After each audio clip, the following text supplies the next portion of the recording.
Well, tonight we are at session 10 of Lead You, and we have been going through lots of different kinds of topics, lots of different kind of biblical explanations. The handouts are over there if you didn't get a chance to pick one of those up. So I encourage you to get one of those. And I have been given the task tonight to talk about Southern Baptist distinctives. And so I am excited to do this. I am trying to crunch all the information because I have learned a lot over the last 4 years. Just so that you know, I don't talk about this a whole lot, but I am currently the president of the Missouri Baptist Convention and chairman of the executive board of the Missouri Baptist Convention as well. And so I am knee deep or deeper sometimes into Missouri Baptist life, and I've been vice president before that, first vice president. So for the last 4 years, I've been intimately involved with Southern Baptist and who we are and what we believe and what the challenges are and where we're going. And it's been an exciting place to serve. I've been excited to serve our convention, and I'm very excited that I will no longer be serving our convention at the end of the annual meeting this year when I'll be term limited and I can't do anything but come home, which I'm so excited about doing that, to be there and part of that process. So what we're going to try to do tonight in the time that we have together is talk a little bit about Southern Baptist distinctives, and I'm going to cover lots of different topics. I'm going to cover history some, and I know Dr. Pardue is here and is a history expert, and so please forgive me already for my failure to teach properly some of the history things that I'm going to say, because in the time that we have, I'm going to have to do a gross generalization over lots of different things, okay? And so I'm just going to kind of give you some generalizations of that. At the same time, I'm going to talk about some doctrinal distinctives of Baptist and who we are, particularly as Southern Baptist. And then I'm going to talk about pragmatic distinctives that we have as Southern Baptist. And so I'm going to try to throw a little bit of history in, a little bit of theology in, and then just a little bit of practice and who we are and where we are. And if you're interested, where I think we're going, because these are interesting days to be alive. So we're going to start with a quote, because that's what everybody else has done, and they're much more scholarly than I am, so I want to appear that I'm scholarly like they. And so the quote that I've come up with is Millard J. Erickson wrote a book called Christian Theology. He's written many books. When I was in seminary, his book was about that thick, and it was called The Green Monster is what it was called, because it's thousands of pages in that book. And I had the privilege of being in class with Dr. Erickson, a Baptist, not necessarily Southern Baptist, but a Baptist by history, and just relish those times to think about that I was in that guy's class. And so I got an A, so in case you're wondering on that, but I did get an A. But here's what he says about this whole concept of Christian life. And he says the Christian life is not a solitary matter. It's not a solitary matter. We find that conversion leads the individual into the fellowship of a group of believers.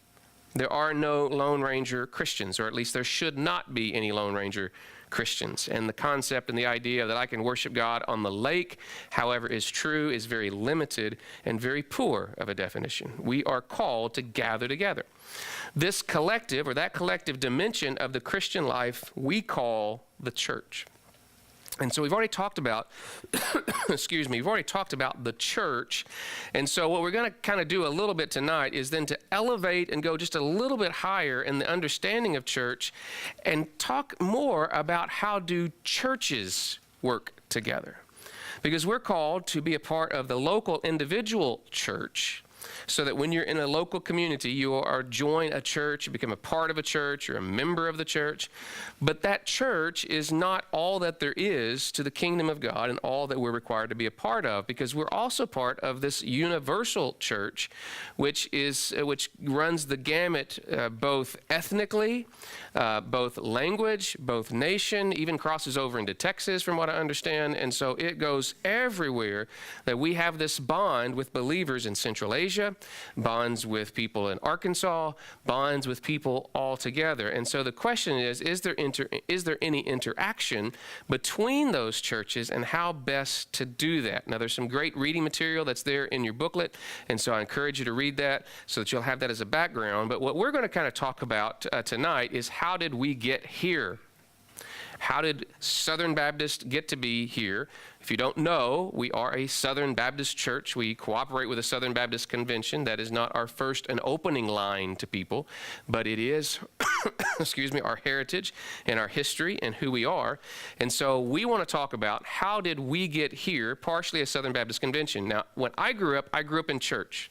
And we had this thing called training union. I don't know if some of y'all remember this training union thing or not.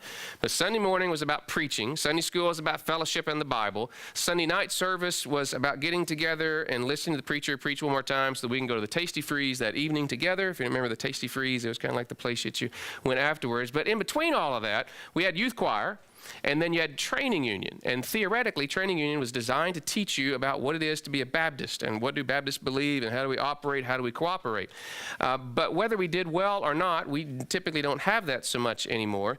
But I kind of grew up thinking that there was like Noah, and then we get to like Jesus, and then we kind of get like to John, the writer of the Revelation, and then we get to Billy Graham. That's kind of the way that I thought church history went. But there's a whole lot that happened between John the Revelator and Billy Graham. There's a lot of stuff that happened. And a lot of the things, and that's what I thought is so brilliant about this class and that you have the benefit of, is that there is really nothing new under the sun. And many of the challenges that we face as Christians today, theologically or principally, are not new. These are not things that are just somebody dreamed up today. These things have been discussed, they have been decided throughout church history. And if you don't know those things, you can be caught off guard thinking, oh no, the gospel's in trouble, when in fact, we've already dealt with most of this stuff. And we're trying to give you some history and some background of that so that you can start calling people nasty names like Arians and Nesatator. You have to learn these words first, but you'd be able to name those names to be able to categorize people who are coming up with a heresy that's long gone. It's old. It's been dealt with. There's no issue with that. And so this study should have, at least nothing else, helped you understand those things. So how do we get here as Southern Baptists? Well, I found this chart, and this chart says this is how we got here as Southern Baptists. And so if you can't figure that out, this is from a website called truthforsaints.com, and I'm not sure it's actually completely accurate, but if you're looking for us as Southern Baptists, there we are in this particular chart. And so this is how we got here, in case you're wondering. But to give you a very brief and very ugly overview of history, very quickly, there was this guy named Jesus who came and he kind of started this movement of the church, and that's the reason we have a relationship with God. But as soon as he left believers trying to figure out, what are we going to do? How do we do church? How do we become this community? How do we be this organism, this organization? And at first, they were not really concerned too much about that because he promised he was coming back soon. And so for them, soon meant in the next couple of years, and they watched history begin to unfold and things start happening. And then all of a sudden, at least the grandkids or somebody at some point goes, this is going to be a little longer than what I thought soon was. You know, when you go and you ask, how long is it going to take to get my car fixed? And the guy says, oh, it'll be soon. Don't worry about that. That definition of soon, as you know, is not very objective. It's quite subjective, right, and stuff. And so they then are trying to figure this out. So we have this group of Christians that really kind of form in what we're going to call Catholic Church. Now, Catholic doesn't mean the Roman Catholic Church that we know about. We're talking about a church universal. And this didn't really get tremendously organized because they were not the good guys. And so they weren't always worried about some of the details that you and I worry about. There really wasn't a lot of conversations about color of carpet and how we're going to do this and how we're going to do that, because they were on the run for their lives. Because for the most part, they were not welcomed in the culture, not welcomed by the kingdom, not welcomed by the Roman Empire, especially when they kept bringing up this pesky thing about there is no God but Jesus Christ and Yahweh of the Old Testament. The culture of the time was okay if you added Jesus to all of your other beliefs, but making him exclusive was a real problem for them. Interestingly enough, that really hasn't changed a whole lot. And so what happens is they're kind of on the run to some extent. And then there's this guy named Constantine who comes to the throne and becomes a Christian. And all of a sudden, the guys that are being chased eventually, over time, become in charge of everything. So they end up moving this Catholic on its own church, in a sense, to a Roman-influenced or a positionally Roman-influenced church, because now all of a sudden, not only is it not wrong to be a Christian, but now it is favored to be a Christian. And since that time, we have very much struggled as Christians with power, positions, authority, leadership, and being in charge. So the good news is today, Jesus is going, okay, we're going to fix that for you in North America. And we're going to let you guys live like everybody else has lived, because we are such an aberration to the way that the gospel has moved forward and how Christians have had to live. In fact, in some ways, since the beginning of this, it's all kind of been messed up and confused to some degree. Then what happens is this massive Roman Empire ends up falling, or at least Rome falls, because the empire that the Christians has the development of inside of this world power of the Roman Empire, Rome begins to shift its power. Constantine actually begins to move and does move the capital from Rome to a place called Byzantium, or to Constantinople. He's the way he preferred to call it for some reason. I don't know why Constantine would want to name a city Constantinople, but he decided to do that. And the power in the empire begins to be split, and there is so much challenge and so much difficulty because they were trying to run this massive empire, and they didn't have email, they didn't have good communication, and so people kept killing each other, and people kept taking over, and so they have all this mess. Eventually, the western part of the empire begins to decline, and it falls in 476, and then really nothing happens in a large setting of Christendom in Western Europe until a guy by the name Charlemagne begins the Holy Roman Empire after the Pope anoints him being the king and the leader of this empire. Now, Charlemagne's one of my favorite of all characters because Charlemagne was king of the Franks. Okay?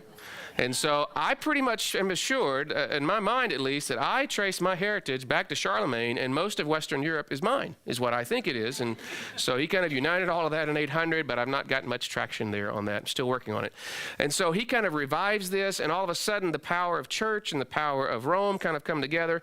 And then there's this schism between the Western and Eastern churches in 1054, where basically the Pope in the West comes to excommunicate the leader of Constantinople, which has now been the lasting and existing part of the empire for all those years. And as soon as he does that, the leader in Constantinople excommunicates the guy who came to excommunicate him. And so they have this kind of problem and now we have what's called the Greek Orthodox Church and the Catholic Church. And so what I want you to kind of feel here a little bit is that we all kind of started this thing together.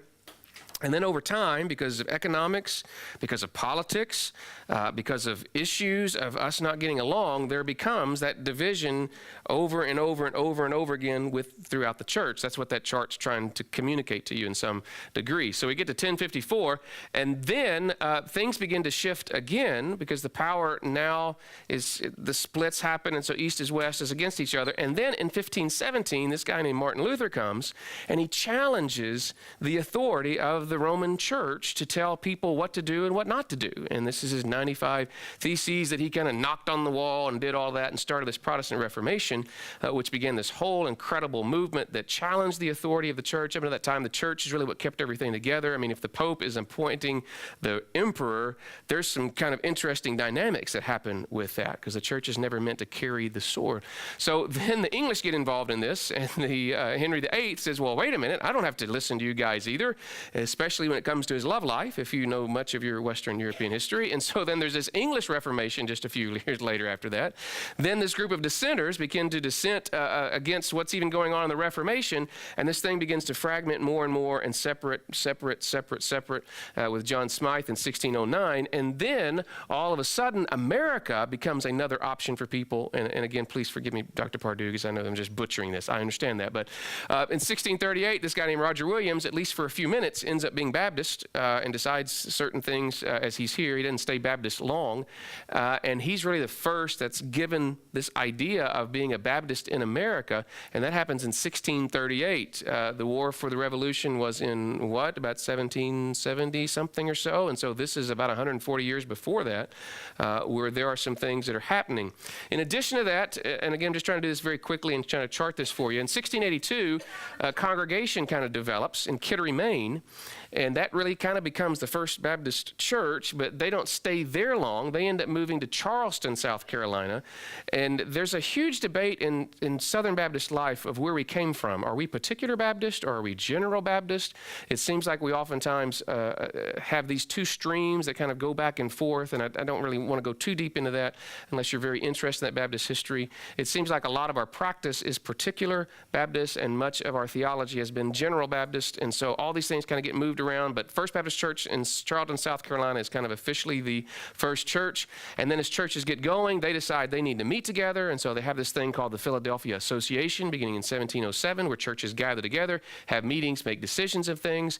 And then this huge revival breaks out in about 1740 with Jonathan Edwards and his teaching and his gospel message that just reverberated throughout all of the nation. And so there's this uptick in growth, and there's more people that are following and believing.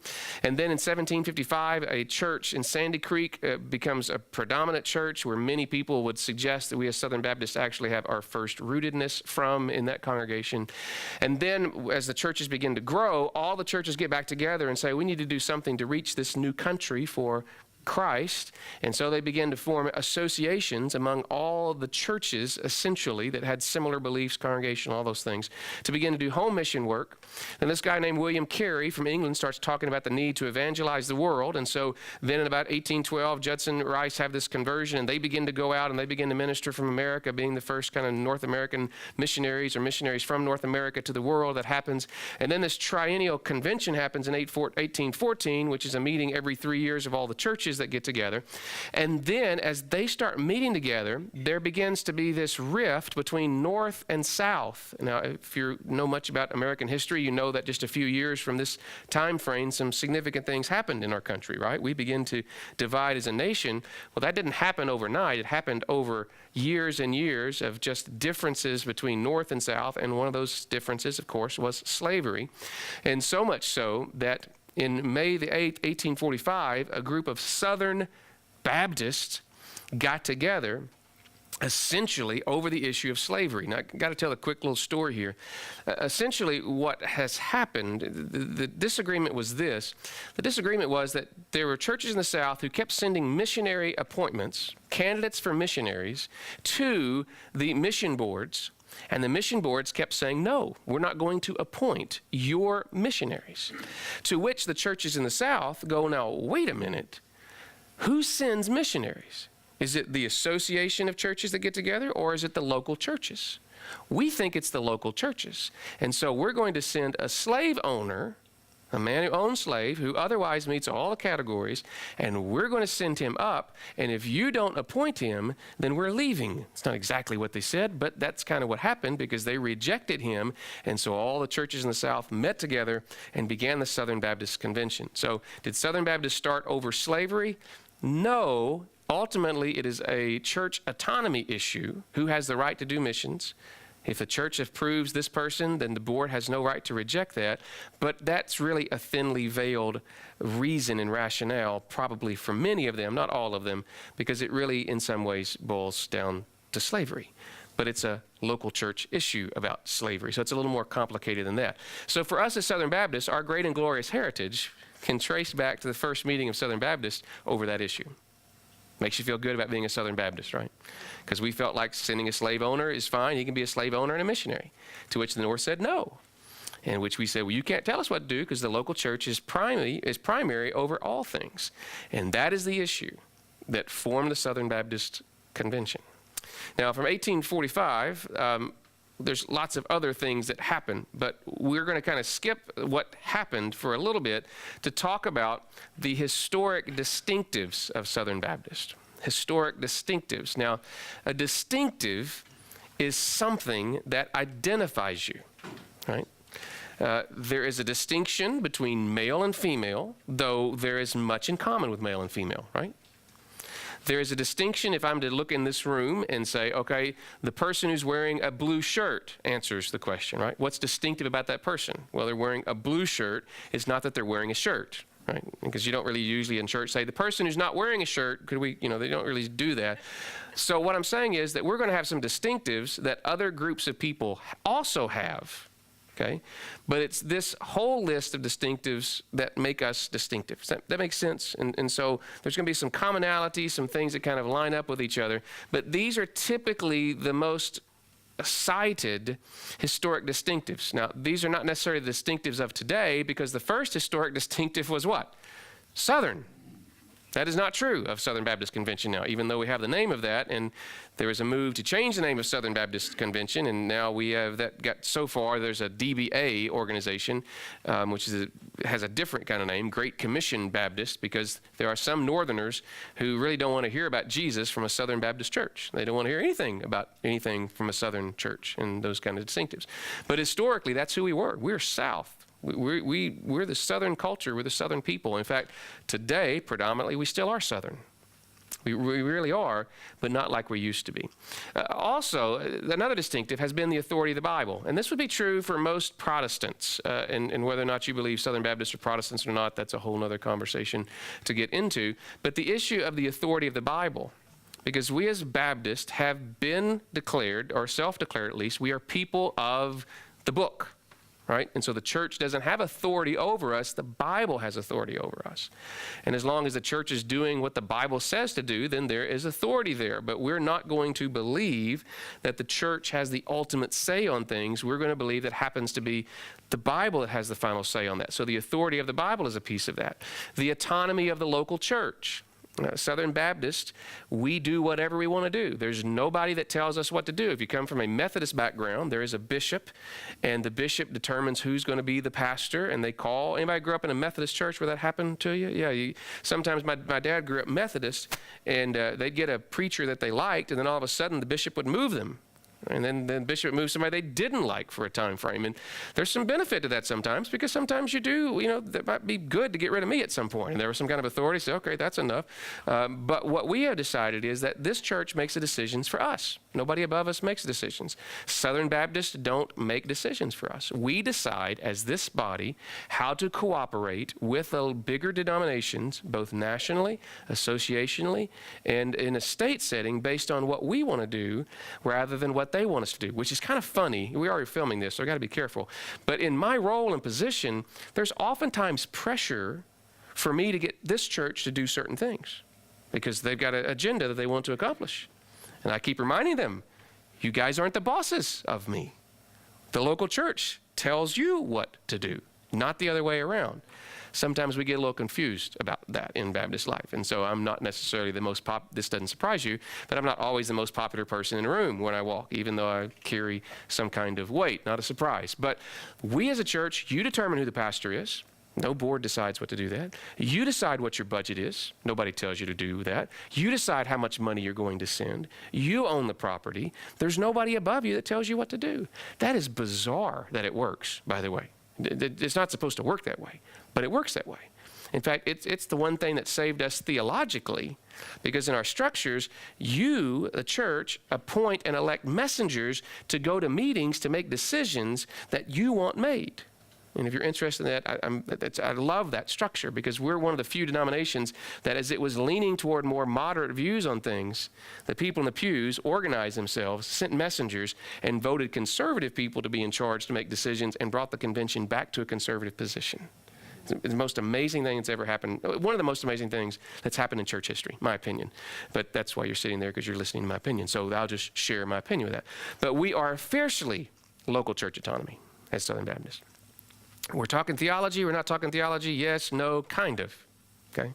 Another historic distinctive, believers' baptism, huge, not so much today, but back in the day, and this is before the 1980s, back in the day, people would kill each other over their views on baptism. Now, you've been to some rough Baptist business meetings. I know you have. But there's nobody been killed in a Baptist building over baptism I can't even say that, Baptist building killed over baptism in a long time. We just don't seem to care as much, or maybe we're more sophisticated. But that issue of who can be baptized, huge, huge. We believe this, that you individually, personally, have to make a decision to follow Jesus Christ. We don't believe that just because you're born into a Christian family that you're a Christian, that you're not a member of the church until you make a decision to follow Christ. Those things are revolutionary and really didn't even really come out of the Protestant Reformation. Really, it came later than that. But there have always been Anabaptists and so all this kind of stuff. But that's so huge. And I don't even know how to explain to you how huge that is. But the fact that we're just going to baptize people who affirm Jesus, we're not going to take everybody through a class and all the 8th graders finish the class and we're all in. We don't do that. You got to make your own decision. And until you make your decision to follow Christ, you're not a member of the church. Radically different than most places or many other churches. Again, we're not the only ones who have individual distinctives, but we're kind of the only ones who have all these distinctives. Okay? And again, these are my opinions on the most important distinctives that we have. In addition to that, we are evangelical in the sense that we think that we should tell people about Jesus. Now, we don't, but we think that. Right? We at least tell you you're supposed to be doing that. You're supposed to be sharing with your neighbor. You're supposed to share evangelism, and you're supposed to reach people to come a part of your congregation. That's not a motive of some denominations. It's like, hey, it's who's here, this is us, it's family, whatever. We really believe we ought to be knocking on doors, and we did that much more effectively in previous years than now. Even though Southern Baptists are about twice the size as we were in the 1950s, our baptisms are half what we used to baptize. So we're baptizing less people today as Southern Baptists than we did in the 1950s. Why is that? Lots of reasons, a lot of debate, a lot of discussion about why that is. But we still feel like that's wrong. Even though we probably don't do anything personally about it, we still feel like that's wrong. And so evangelical or sharing evangelism would be a piece of that. And then we have this issue of the Lord's Supper or communion. With our particular view on that, you understand that the Catholic Church believes that the elements that they partake of become the literal body of Christ. You understand this? There are other denominations who believe, well, it's not the literal body of Christ, but it's a spiritual significance of that body of Christ that's in there. And I don't mock any of these positions. We as Baptists believe those are symbols. And they're an important symbol. They're a valuable symbol, but it's just a symbol. I remember one of the first Sundays that I was pastoring here, we were doing the Lord's Supper. And Herb Keith, many of you know Herb, and hope you're praying for Herb. He's got some eye challenges he's facing, but he's a member here a long time ago. And he served me in a cup that had a hole in it. And it was on a white tablecloth. And so I'm trying to cover that hole while I'm trying to do this thing. And I'm thinking, man, if I'm a Catholic, this is a real problem because the body and blood of Jesus are leaking out on this table. Good news for me, it's just grape juice. And so I'm fine with this. And so I was covered and able to do that. But we have a different view of that. Oftentimes we don't have high enough a view of the Lord's Supper, by the way, or communion that some call. But that has been a distinctive, at least I value that or believe that to be a historic distinctive. In addition to that, there's some other historic distinctives. Missions. We believe we ought to pool our money together and send money together and cooperate in a convention model rather than a societal model. The difference is the convention model is we pool our money and then the denomination funds and sends so that the church doesn't have to fund the individual. We fund the group instead of an individual. Many churches today believe in a societal method, and we did as Baptists as well historically, where each organization that was trying to raise funds would come and make a direct appeal to the congregation. So in Baptist life, that would mean one week it'd be Southwest Baptist coming to our church going, hey, we need your money. The next week it'd be Hannibal LaGrange coming, say, hey, we need your money. The next week it'd be the Missouri Baptist Children's Home coming, hey, we need your money. And we ended up taking money up all the time and not really accomplishing anything. And all those who are doing the work are where? Instead of doing the work, they're where? They're in the church raising money. So we went to a convention model, so we believe in missions. In fact, half of the money that actually makes it to the Southern Baptist Convention offices go to international missions. About 22% additionally go to North American missions, and that may be wrong, 22, 27, I'll show you a chart in a little bit. But we have this idea that we're supposed to go throughout the world, sharing the gospel of Jesus Christ. And we believe in missions. We sacrifice for missions. And we educate for missions. We also believe in this, I'm clicking here, and you can't see what I'm clicking from here because I have to click with this for you to see over there. And so we believe in this concept of preservation of the saints. I hope I spelled that correctly. But this is a once saved, always saved concept. We believe that faith that fizzles before the finish was flawed from the first. That's what we believe. You may not believe it in exactly that way, but that's what we believe. When other denominations will go, you can lose your salvation. We go, no, you can't lose your salvation. Because if you could, you would. And Jesus said, no, it's built on me. It's not built on you.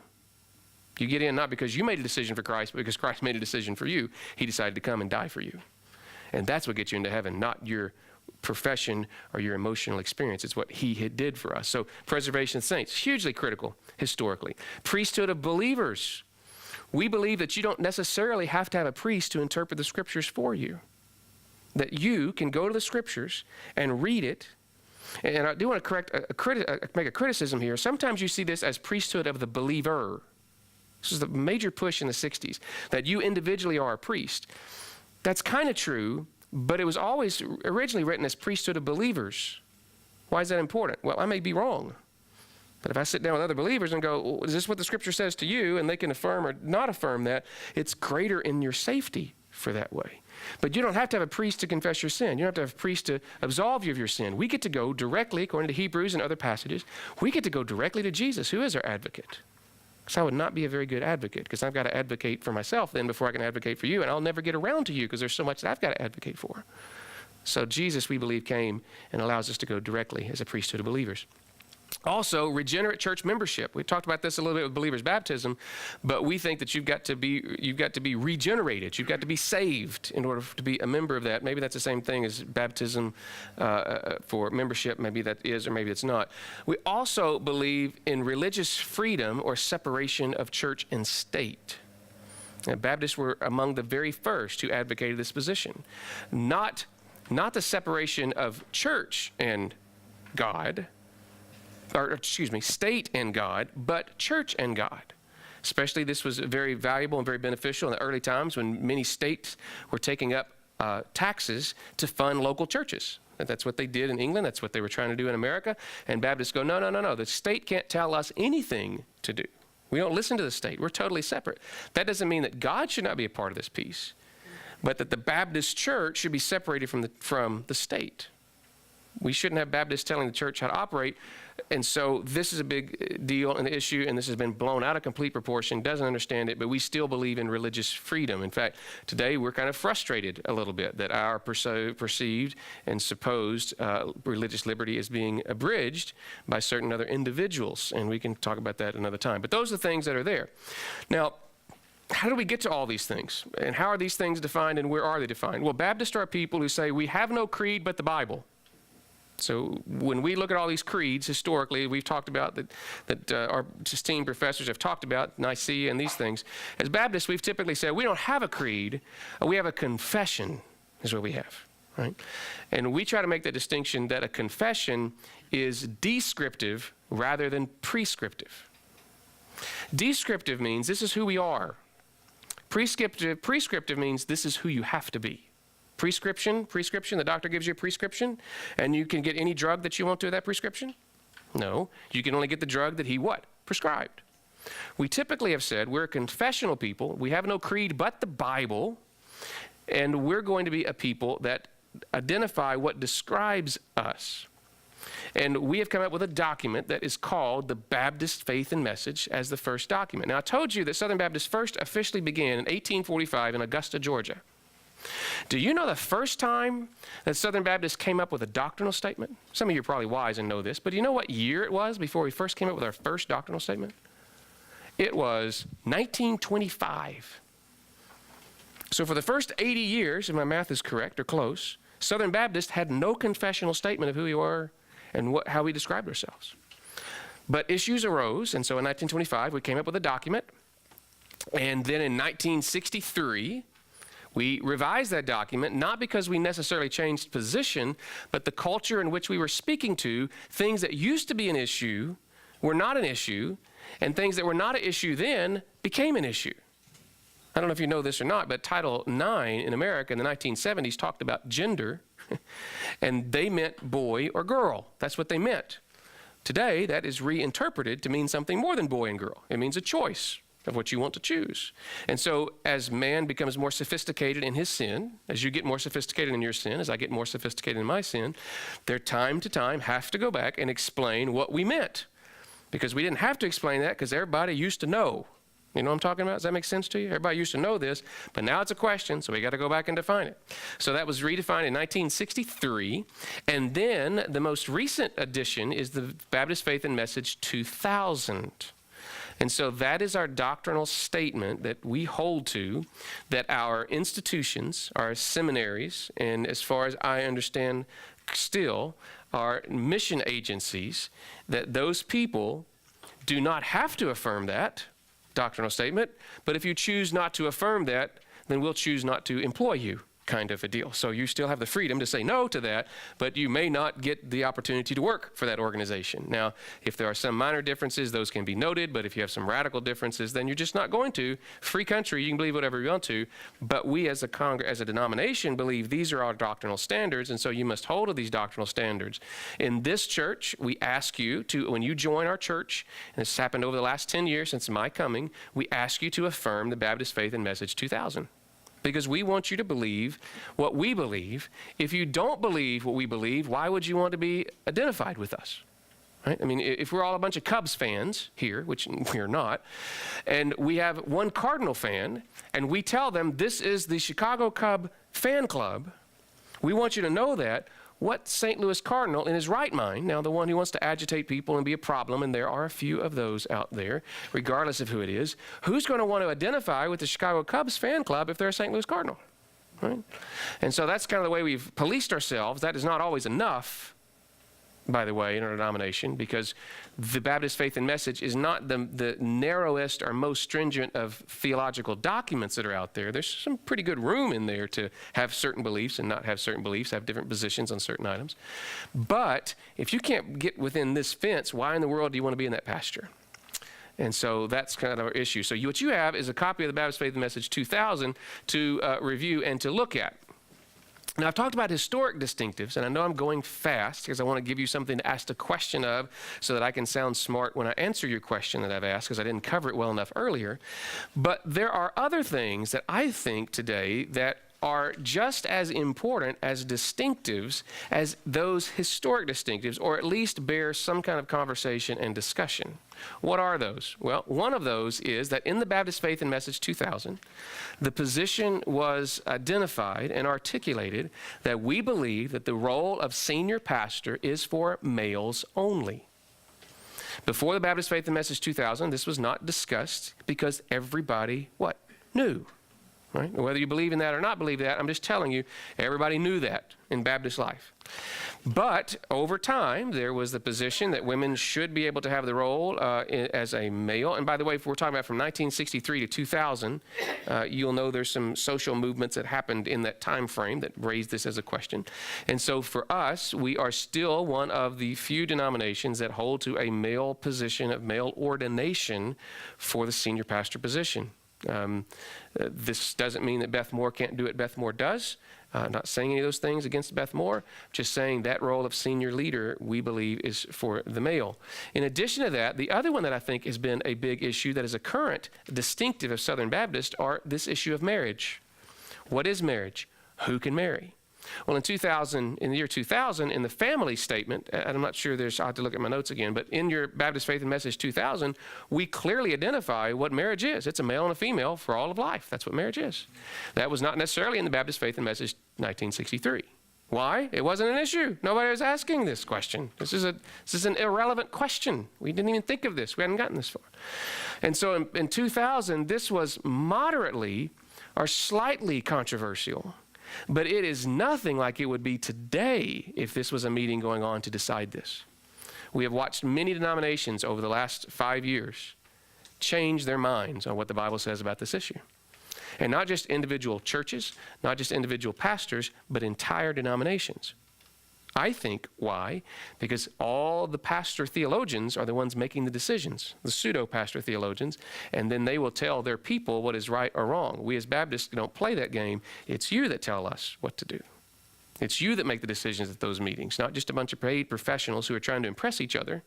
It is the people in the pew. So that issue of marriage, and then the issue of this entire issue of gender, is not something that's identifiable in the Baptist Faith and Message overtly, but it is very clear there's male and female in there. In fact, it very much says God created male and female.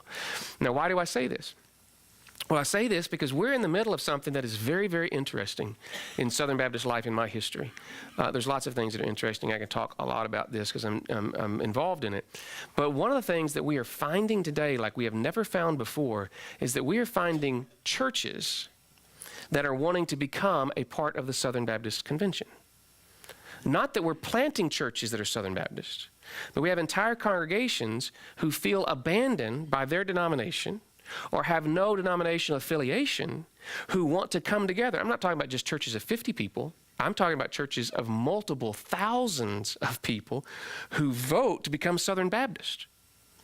And it's not necessarily because of all the theological issues that I identified historically, but it's these issues here, which is, that's the first time that's ever happened in Baptist life. And what I feel like is happening is that Southern Baptists are going to continue to grow, not by our own efforts, but by other denominations, other churches looking for a denomination in which they can find fellowship and freedom and shared commonality. And it's super exciting. Southern Baptists have 40,000, I think it's 40,000 Southern Baptist affiliated churches, 40,000. Southern Baptist affiliated churches. Another about 5,000 or 10,000 missions based on the way that you define them.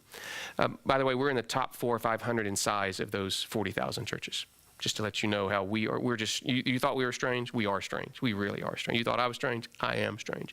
But we're like in the top 1% of sizes of Southern Baptist churches across the country in those 40,000. But the other thing that's growing is that our ethnic nature is growing. 1 out of every 4 Southern Baptist churches today are ethnic. Or maybe it's 1 out of 5. I think it's 1 out of 4, but I'll just give you the worst definition. 1 out of every 5 Southern Baptist churches is ethnic, meaning it's not white Southerners. Now, that may scare you, but that gives me great excitement to know that we are impacting the world. We're not just a bunch of white people in the South anymore. We predominantly still are, but now 20 to 25% of our churches have an ethnic identification other than Caucasian or Anglo or white or whatever we are today. I don't know. Fascinating, encouraging, exciting, those things that are happening. So these are huge issues in the Baptist Faith and Message 2000. The other issue that we have, beside the current distinctives, is this issue that I'm going to call a pragmatic concern. Now, again, I could have gone any number of ways and all this kind of stuff. But one of the reasons that we're Southern Baptist is because of pragmatic concerns. We have historical distinctives that are primarily theological in nature, although not all. We have current distinctives, which I think are theological in nature, but we also have some pragmatic concerns about being Southern Baptist that kind of muddy the water sometimes. But part of the thing that's pragmatic about us is this idea of what is called the cooperative program. Okay. Now I think I've got a slide here that turns into a moving projector picture kind of show, but I haven't rehearsed this, and so if it doesn't work, please forgive me, and Ben will edit this, but I think this is where I put it, and that's the cooperative program. So what I have done is I have borrowed a little picture of what the cooperative program is. How many of you, if I were to ask you tonight to come up on the stage, this little platform that we have, and explain the cooperative program, how many of you feel like you do a pretty good job? Would you raise your hand? I'm not going to call on you. I have 1, 2 that feel my wife, 3, 4. Okay, now people, I'll give you a flashlight if you give the right, no, sorry. But 5, then I got another one. Oh, I want a flashlight. And is that chocolate still going? Never mind. But the cooperative program is one of the reasons that many people are Southern Baptist because of what the cooperative program accomplishes. So I got a little moving picture show here, I think, about the cooperative program to let you know the details.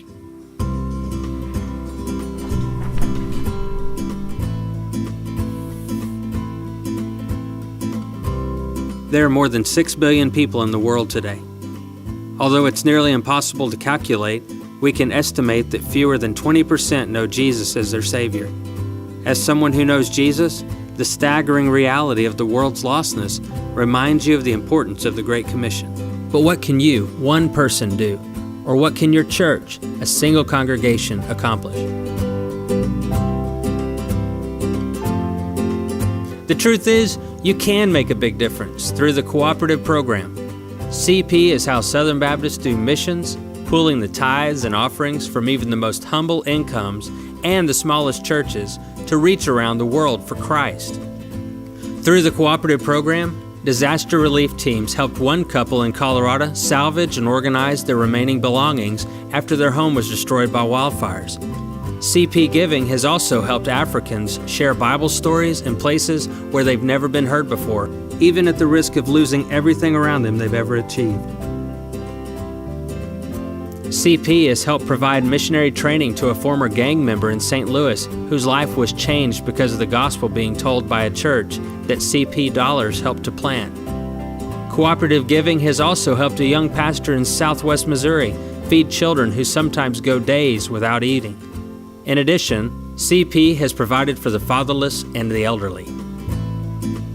Here's how the cooperative program works.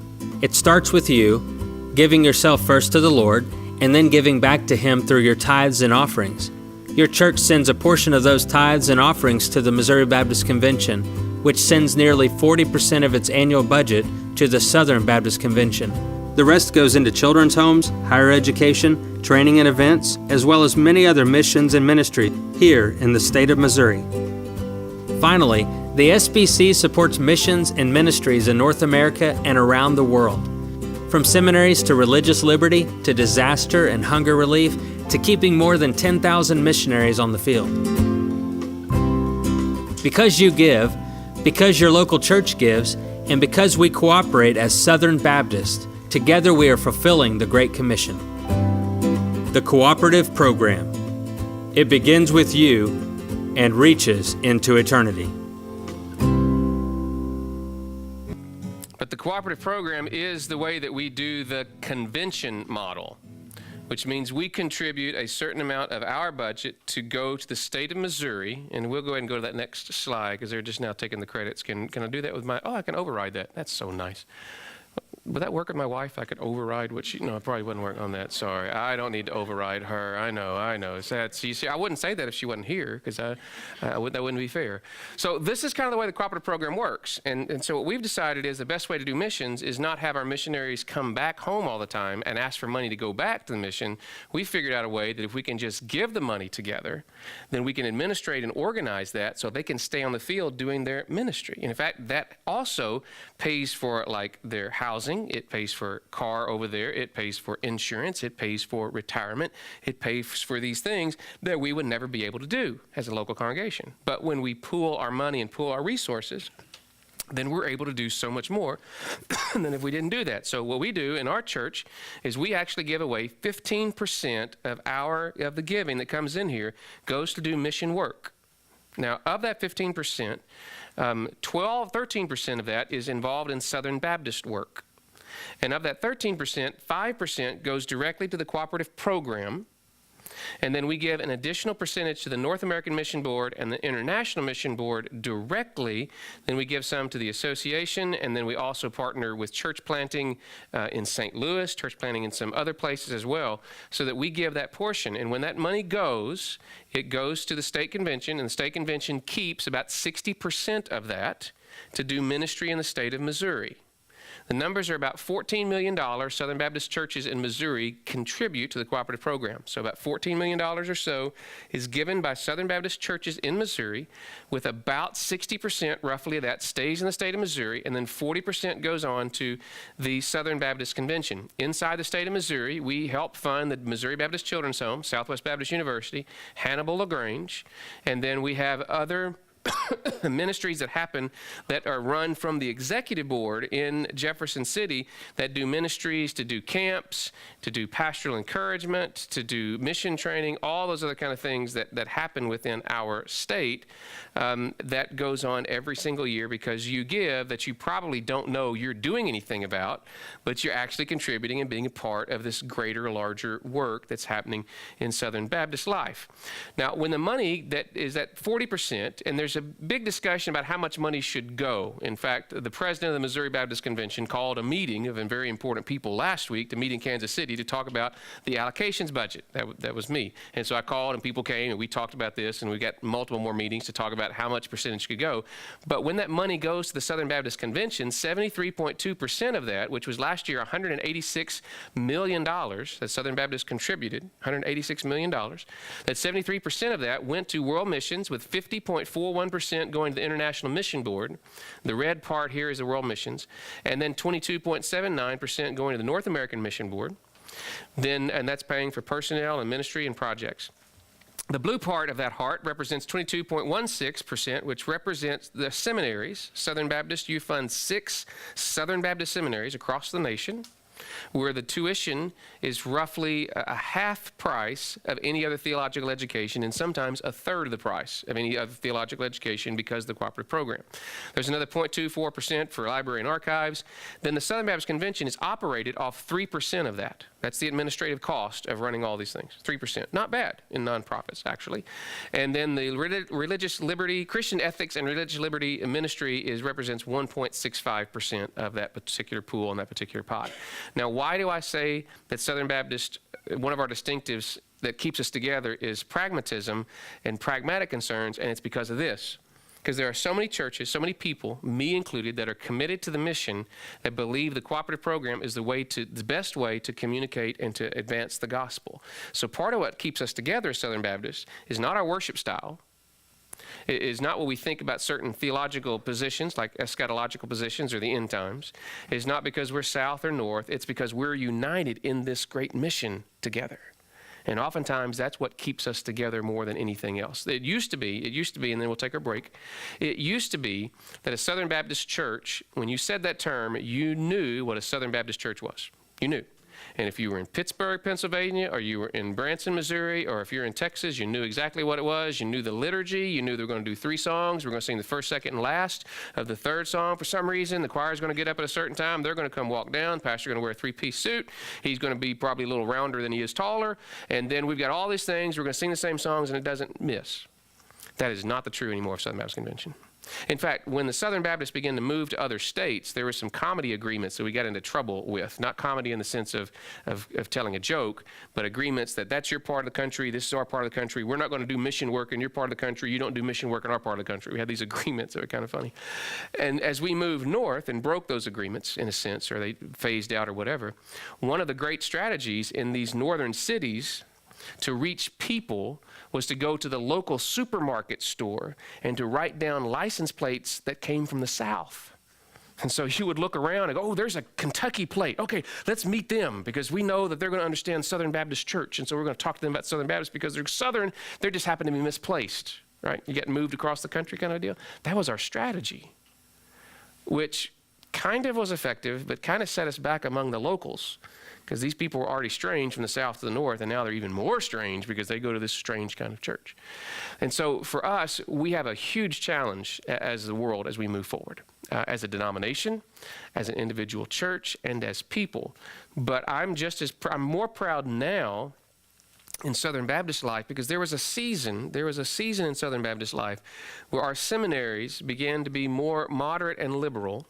But our churches were more conservative, and because the churches appointed the people who went to the meetings, who made the decisions, who elected the president, who elected the trustees, who then were able to move the institutions back, our seminaries now are the most conservative of all the seminaries out there in the world. In fact, of our 6 seminaries, I think we have 6 of the largest 8 or 10 seminaries in all of the world. We have a massive number of students. We have about 18,000 students in seminary in Southern Baptist institutions today. Did you hear that? 18,000. We have 40,000 churches.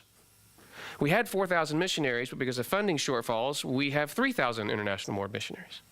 What is God up to? Now, not every person who goes to seminary is going to be a pastor or make it on staff. The attrition rate there is almost that of a salmon making it back to where he came from to get it started. And so there's a big discussion and debate about where does that happen and what do we do and those kinds of things. But now our seminaries may well be more conservative than many of our churches, to which there is no remedy. And so we live in extraordinary times, exciting times. It's great to be a Southern Baptist now. It's not always popular. Today, as you know, there's flooding in Louisiana. We have 4 feeding units that are on their way from Southern Baptist because Southern Baptist disaster relief is second only to the Red Cross. They're talking about cooking 10,000 meals a day out of these food kitchens that you can be a part of if you want to be signed up for disaster relief. The local churches and associations provide the people. There's organization on the state and national level that take care of the organization. There's going to be plenty of mud to shovel out of homes for the next 4 or 5 years. From what I'm reading from the Red Cross, this is second only to Sandy and the devastation that she brought to our country and the incredible things that are happening there. And you're already there as a Southern Baptist. They'll be wearing yellow shirts and blue hats. Don't really match too well, but you'll see them there. They're wearing the yellow shirts. And they handle a lot of the feeding. There'll be shower trailers, all those kind of things. And you're a part of that, and you probably don't even know it. I'm not saying don't give more to that. I'm not saying that. There's ways to go on the Missouri Baptist Convention website. You can go and contribute to those processes and those things. But you're already there. And we just have a great denomination. Sometimes we get a little confused. Sometimes we get lost our way a little bit. Sometimes they say things I really wish they wouldn't say. And I'm sure that I say things they really wish I wouldn't say. And so it all works. But we serve, really, in my opinion, the finest denomination, doing the greatest of works because of our historic distinctives, because of our current positions, and because of the pragmatic work that we have together. So why don't we do this? Let's turn the cameras off. We'll take a break, and then I'll come back and ask any questions should you have any. And thank you for listening so patiently. So let's take about a 5 to 7 minute break, okay? Thank you, guys.